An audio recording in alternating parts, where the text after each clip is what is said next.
Magandang araw sa inyong lahat. Kung pinapakinggan mo ito ngayon, marahil pagod ka na. Pagod na sa napakadaming problema na iyong dinadala. Pagod sa sakit, pagod sa paulit-ulit na tanong na laging mapasok sa ating isipan na hanggang kailan. May mga sandali sa buhay na parang ang bigat-bigat. Yung tipong iniisip mo na mawala na lang ako para matapos na ang lahat ng aking paghihirap. Matapos na ang sakit, matapos na ang mga problema. Maraming katong mga ka-stroke survivors, ganito ang pinagdadaanan.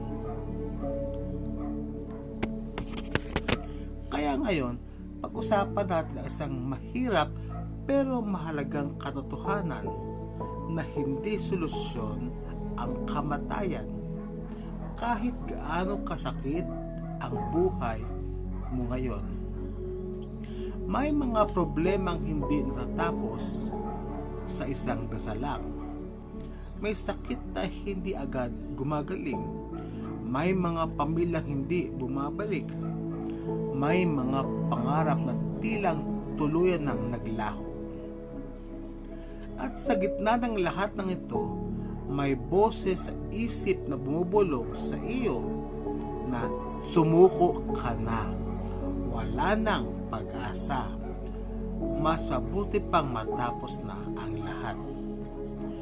Pero kung pakinggan mo ito, ang boses na iyon ay boses ng sakit, hindi ng katotohanan.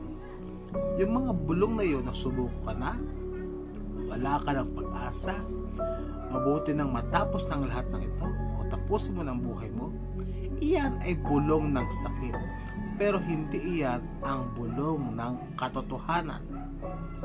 Ang sakit ay marunong magsinungaling, pinapaniwalaan ka nitong wala ng bukas kahit mayroon pa. Ang problema ay sitwasyon.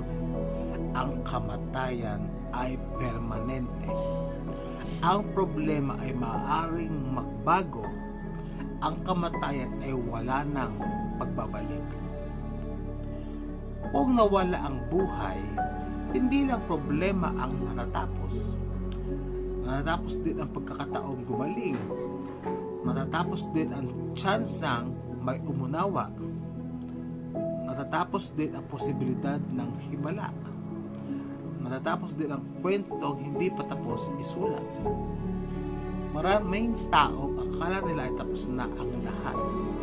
Pero makalipas ang 1 taon, 5 taon, 10 taon, masasabi nila, buti na lang hindi ako sumuko. Hindi dahil nawala ang problema, kundi dahil lumakas sila.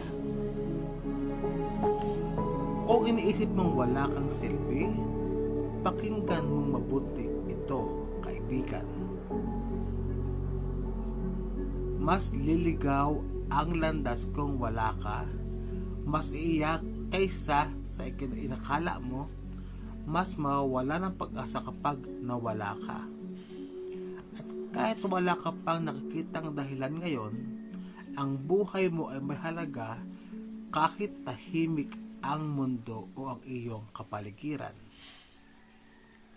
Kung may pananampalataya, tandaan mo ito, hindi ka aksidente ang paghinga mo ngayon. Hindi ka buhay para parusahan. Hindi ka dahilan, may layunin ka pa. Hindi ka aksidente. Hindi ka binuhay para parusahan. Ikaw ay nabubuhay pa, humihinga ka pa sa mga oras na ito dahil may layunin ka pa.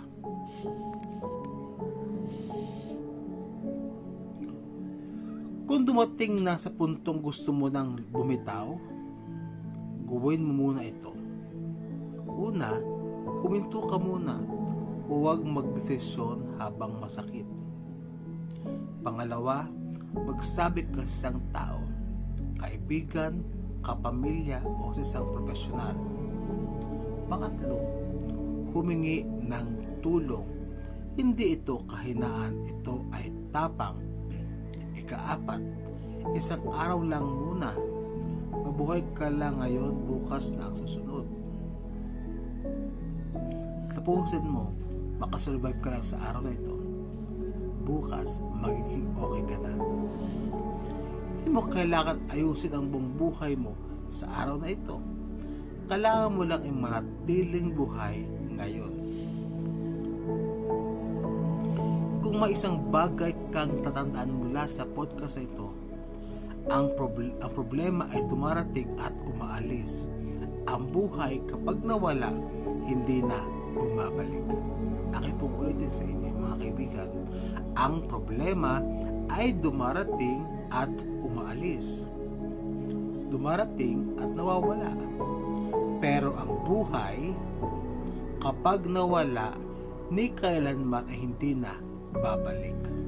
Ang iyong karamdaman, kung ikaw man ay stroke survivor na katulad ko, may namatay sa ating bahagi ng ating katawan, mayroong hindi nagka-function sa ating katawan, mayroong diferensya sa ating katawan. Ang kagandahan dito, babalik din ito ang ating kalakasan. Kaya manatili ka, lumaban ka dahil may dahilan pa. Kaya mga ka-stroke survivors, kumapit ka lamang, magtiwala ka lamang sa proseso ng pagpapagaling. Alam kong nakakapagod, alam kong ikaw ay nangangamba, alam kong ikaw ay